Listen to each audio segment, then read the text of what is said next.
Alright, check, check, check. So ngayon ay nandito pa tayo ngayon sa FB page ni dating Representative Saldico, Bicol, ako Bicol Party List, no? So ito yun, noong nakaraang kahapon nga, naglabas ito siya ng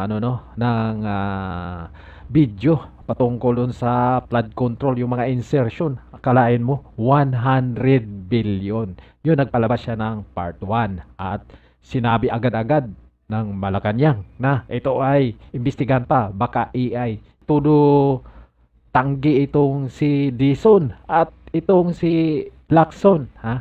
Lacson, Dison, tanggol na tanggol talaga. Ito na yung part 2 na video. Ayan oh. So panoorin natin itong part 2. Ha? Panoorin natin. So dito wala itong audio, no? So ayan oh, pinakita yung mga mali-malita. Ito yung sinasabi.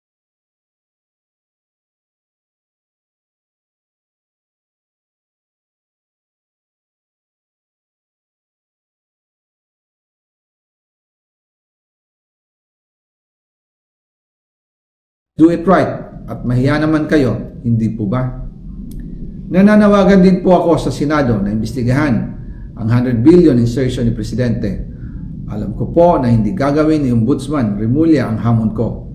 Pero magaling ang Senado sa investigasyon at ako ay naniniwala na dahil sa kanila, lalabas ang katotohanan. Oh, ayan. May part 3 pa. May Ang nag-deliver papunta sa bahay nila Pangulong Bongbong Marcos. Ito. So, dito na yun, no? Talagang yung sinasabi ni Orlego Tesa, yung Marines, talagang di ba? Eksakto. O yan, umami na siya. Sino bang tinuro ni Orlego Tesa? Nag-deliver kami sa bahay ni Saldico, sa bahay ni Martin Romualdez, at nag-deliver pa sila doon sa Aguada, yung ganun. Kanino nag-deliver si Orlego Tesa? Sa bahay ni Saldico. Ayan, konfirmado. Hindi lang niya kinukumpirma, nagpakita pa siya ng mga litrato.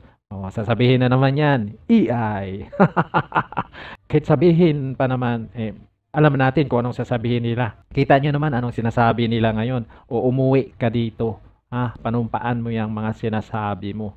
Ayan, so bahala na po kayong mga kababayan kung paano nyo intindihin yung mga pangyayari ngayon sa paligid natin. Kitang-kita na. Ilang billion yun. Nagpalabas na siya. Ayan, may mga litrato.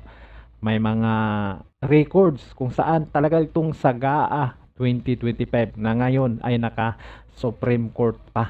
Kita nyo naman kung paano talaga binababoy ang pundo ng mga Pilipino nung nasa posisyon ngayon. Na hindi niya makilala ang budget.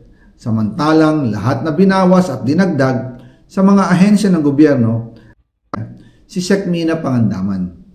Bago namin ginawa o tinapos ni Senator Chis. Si Pangandaman, todo tanggi na ito ngayon. Paano yan ngayon? Si Chis, sila talaga yung frontline doon sa pundo ng bansa, di ba?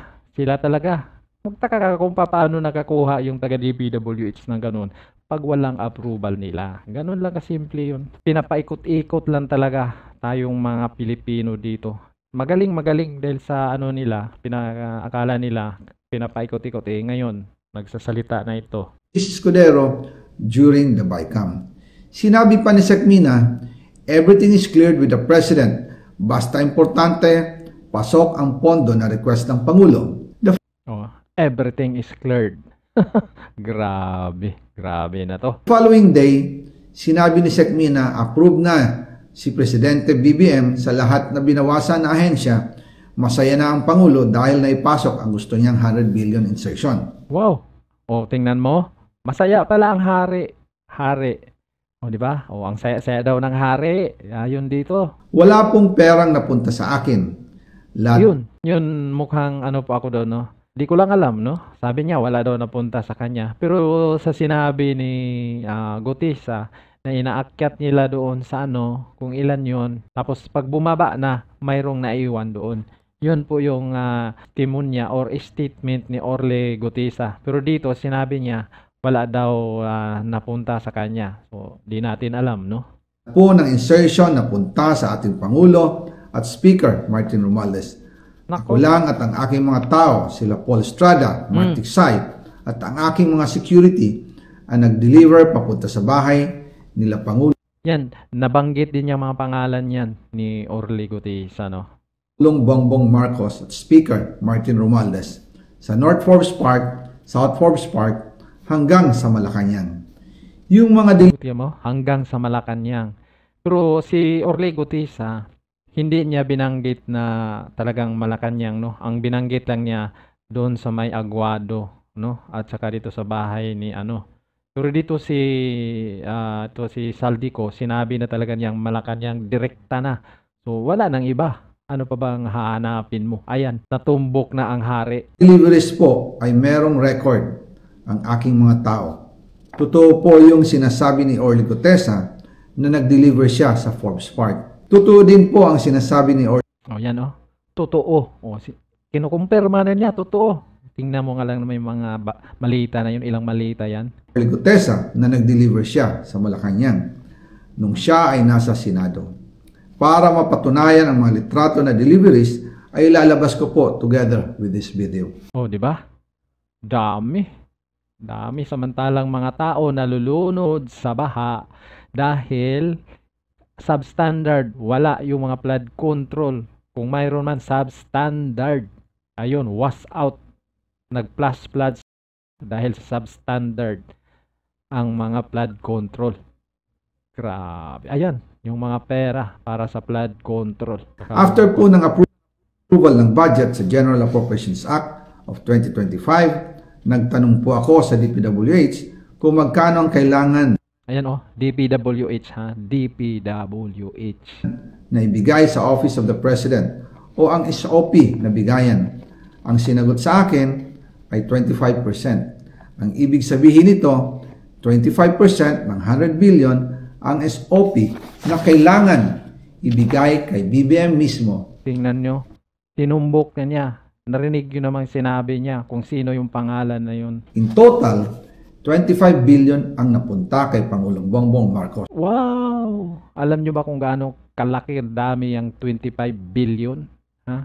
25 billion. Alam nyo ba kung gaano kadaming pera yan? Kaya ngayon ay hinahamon ko si Ombudsman Remulla kung seryoso talaga siya sa mga sinasabi niya sa kanyang press release na idadamay niya pati si Martin Romualdez kung magbibigay ako ng ebidensya.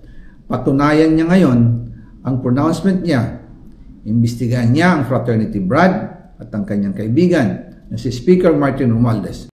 Kaya mga kababayan, sana naman ay maging bukas na ang isip natin. Huwag na tayong magpadala sa pagmanipula ng mga nasa posisyon ngayon. Dahil tingnan nyo kung anong isasagot nila dito. Papaikutin lang nila itong issue na to. Ikita nyo naman paano sinabi ni Lacson, ni Dizon. Paano nila tinutwist yung na ito, Quezon, ito EI, Quezon, umuwi siya para panumpaan yung mga sinasabi niya. Kaya maging bukas na ang isipan nating mga Pilipino. Huwag na tayong magpa-uto pa o magpadala sa mga sinasabi nitong mga nasa posisyon ngayon.